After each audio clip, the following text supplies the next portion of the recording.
অহা 1 ফেব্ৰুৱাৰীৰ পৰা যেহেতু মিচিং ইউথ ফেষ্টিভেল উদযাপন কৰা হ'ব ধেমাজি জিলাৰ চিলাপথাৰ কাৰেং চাপৰি যেহেতু ব্ৰহ্মপুত্ৰৰ গাতে লাগি থকা যি কাৰেং চাপৰি এই কাৰেং চাপৰিতে অহা ফেব্ৰুৱাৰী 1 তাৰিখৰ পৰা যেহেতু 4 দিনাকৈ উদযাপন কৰা হ'ব নৱম সংখ্যক মিচিং ইউথ ফেষ্টিভেল আৰু বিশাল এখন পথাৰ বুলি ক'ব লাগিব এই পথাৰতেই ব্ৰহ্মপুত্ৰৰ বুকুৰ গাতে লাগি থকা যিখন এই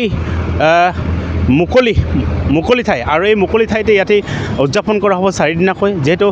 বিভিন্ন ইয়াতে ক'ব লাগিব যে মূল তোৰণৰ পৰা মূল মঞ্চলৈ আৰু বিপণীৰ পৰা জিৰণি গৃহলৈ নিৰ্মাণ কৰি থকা হৈছে সকলোৱে ব্যস্ততাৰ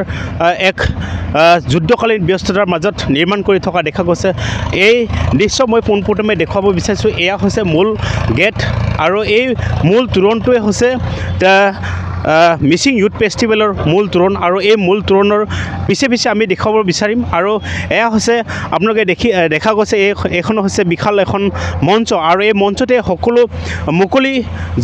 মুকলি সভা আৰু এই মুকলি সভাতে বিভিন্ন প্ৰতিযোগিতা অনুষ্ঠিত কৰা হ'ব আৰু ইয়াত কেইবাটাও ইয়াতে মুৰংঘৰ নিৰ্মাণ কৰা হৈছে যিহেতু ক'ব লাগিব যে এক আটকধুনীয়াকৈ এই যি মিচিং ইউথ ফেষ্টিভেল এই মিচিং ইউথ ফেষ্টিভেল নিৰ্মাণ কৰা হৈছে আৰু এই দৃশ্য মই পোনপ্ৰথমে দেখুৱাবৰ কাৰণে মোৰ সতীৰ্থক অনুৰোধ জনাইছোঁ আৰু পোনে যদি সুবিধা হয় যিসকল উদযাপন সমিতিৰ বিষয়ববীয়া আছে বিষয়ববীয়াসকলক মই কথা পাতিবৰ কাৰণে যত্ন কৰিম হয় ইয়াত আমি আজি আহিছোঁ আজি মই আৰু আৰক্ষী অধীক্ষক আমাৰ মাননীয় বিধায়ক মহোদয় আছে আমাৰ লগত আৰু ইয়াত পূৰ্ণগতিত কাম চলি আছে মিচিং ইউথ ফেষ্টিভেলৰ কাৰণে আৰু 1, 2, 3, 4 ফেব্ৰুৱাৰী 4 দিন হ'ব গোটেই পৰিকল্পনাখিনি আমাৰ মাননীয় বিধায়ক মহোদয়ৰ নেতৃত্বত চলি আছে আৰু অহা 3 তাৰিখে মাননীয় মুখ্যমন্ত্ৰী মহোদয় ইয়ালৈ আহিব ইয়াত আমি যেটো জানিব পাৰিছোঁ বহুখিনি ফুড কোৰ্ট সেই ধৰণৰ ষ্টলবিলাক থাকিব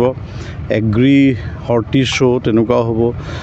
দিনটো বিভিন্ন জনগোষ্ঠীয় প্ৰতিযোগিতা তেওঁলোকৰ কলা কুশলী প্ৰদৰ্শন এইবিলাক হ'ব সন্ধিয়া সাংস্কৃতিক অনুষ্ঠান হ'ব গতিকে এই যিটো ব্ৰহ্মপুত্ৰৰ পাৰত ইয়াত বেকগ্ৰাউণ্ডত বগীবিল দলঙৰ সৈতে এটা অপূৰ্ব এটা ইয়াতে দৃশ্য আমি দেখিবলৈ পাইছোঁ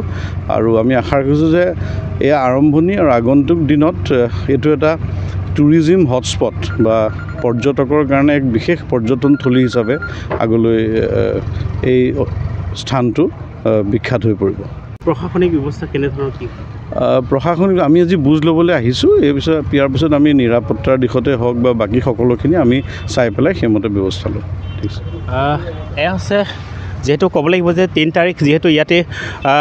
অসমৰ মুখ্যমন্ত্ৰী ইয়াত আহি উপস্থিত হ'ব আৰু ক'ব লাগিব যে সম্পূৰ্ণ প্ৰশাসনিক ব্যৱস্থাৰ পৰা নিৰাপত্তা ব্যৱস্থা ৰখা হ'ব আৰু এয়া হৈছে মিচিং ইউথ ফেষ্টিভেল কেৱল ইয়াত এইখন অঞ্চলতে যিখন স্থানত এবাৰ আৰম্ভণি হৈছে এখন স্থানতে প্ৰত্যেক বছৰ ইয়াতে উদযাপন কৰা হ'ব আৰু এক পৰ্যটক স্থলীলৈ পৰিণত হ'ব এই কথা উল্লেখ কৰিছে জিলা আয়ুক্ত আৰু এটা কথা উল্লেখ কৰিব লাগিব যে এই যিখন মঞ্চ আৰু এই মঞ্চ ইতিমধ্যে ইয়াত যথেষ্ট যুদ্ধকালীনভাৱে প্ৰস্তুত কৰা দেখা গৈছে আৰু যদি সুবিধা হয় ইয়াৰে যিসকল উদযাপন সমিতিৰ বিষয়ববীয়া তেওঁলোকৰ পৰা আমি কথা পাতিবলৈ যত্ন কৰিম আমাৰ মিচিং যুৱ মহোৎসৱ এইটো নৱম 9th আৰু এবাৰ এটা খুব ঐতিহাসিক সিদ্ধান্ত হৈছে আমাৰ মিচিং সমাজৰ জাতীয় সংগঠনসমূহে সকলোৱে লগ খায় যে আগত আমি অলপ ভ্ৰাম্যমানৰ দৰে 2 বছৰ মূৰে এবছৰ মূৰে বেলেগ জেগাত পাতোঁ কিন্তু এইবাৰ এটা পাৰ্মানেণ্ট ছাইট চিলেকশ্যন কৰা হ'ল কাৰেং চাপৰি আৰু কাৰেং চাপৰি ৰাইজে আমাক তাৰ কাৰণে এই 1200 বিঘা মাটি অকল এই ছাইটটোৰ কাৰণে দিছে তাৰ কাৰণে কাৰেং চাপৰি ৰাইজক মই ধন্যবাদ জ্ঞাপন কৰিছোঁ ইয়াত এটা পাৰ্মানেণ্ট ছাইট ডেভেলপ কৰাৰ কাৰণে আৰু ব্ৰহ্মপুত্ৰৰ পাৰত খুব সুন্দৰ জেগা বগীবিল আৰু ইয়াত আমাৰ 1, 2, 3, 4 দিনীয়া হ'ব কিন্তু ডেলিগেটছ আমাৰ কালচাৰেল যিখিনি ডেলিগেটছ প্ৰত্যেক জিলা প্ৰত্যেক মহকুমাৰ পৰা যিখিনি ছিলেক্টেড হৈ বেষ্ট যিখিনি আমাৰ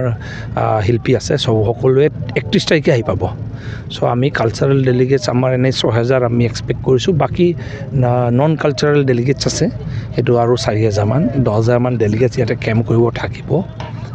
5 দিন ধৰি তাৰ কাৰণে সকলো আয়োজন প্ৰায়ভাগ সম্পূৰ্ণ হৈছে আৰু এইবাৰ খুব সুন্দৰ কথা এটা মুখ্যমন্ত্ৰীয়ে নিজেই 3 তাৰিখে আহিব ইয়াতে এনেকুৱা সন্ধিয়াৰ সময়তে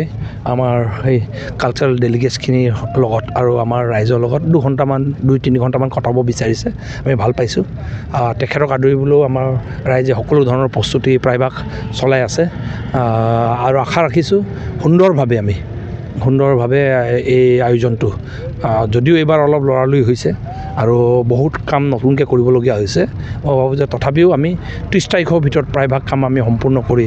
ৰাইজক আদৰিবলৈ আমি প্ৰস্তুত আৰু ফেষ্টিভেলৰ মূল সময়টোত আমাৰ 1-2 লাখ মানুহ হয় ক্ৰাউড হয় ক্ৰাউড মেনেজমেণ্টৰ কাৰণেও প্ৰায়ভাগ কাম আমাৰ প্ৰায় আগতে যিহেতু আমি বাৰে বাৰে এইটো কৰি আছোঁ আমাৰ টীমটো খুব সফলভাৱে কৰিবলৈ সকলো ধৰণৰ প্ৰস্তুতি চলাই আছে আমাৰ মুকলি সভাত মুখ্যমন্ত্ৰী ডাঙৰীয়া 3 তাৰিখে থাকিব আমাৰ এই অঞ্চলৰ আমাৰ সাংসদ এই অঞ্চলৰ আমাৰ যিসকল আশে-পাশে থকা আমাৰ মন্ত্ৰী সকলোকে মাতা হৈছে শিক্ষামন্ত্ৰী ডক্টৰ ৰণোজ পেগুৰ পৰা আৰম্ভ কৰি সকলোকে মাতা হৈছে আমাৰ শদিয়াৰ পৰা আৰম্ভ কৰি একেবাৰে তেজপুৰলৈকে আমাৰ যিসকল আমাৰ নিৰ্বাচিত প্ৰতিনিধি আমাৰ শদিয়া MLA পৰা আৰম্ভ কৰি আমাৰ ঢকুৱাখানা MLA মাজুলী MLA সকলোকে লখিমপুৰ MLA মানৱ ডেকাৰ পৰা আৰম্ভ কৰি দক্ষিণ পাৰৰ আমাৰ যিখিনি MLA আছে সকলোকে সুশান্ত বৰগোহাঁইৰ পৰা আৰম্ভ কৰি সকলোকে মাতা হৈছে 3 তাৰিখে তেখেতসকলে থাকিব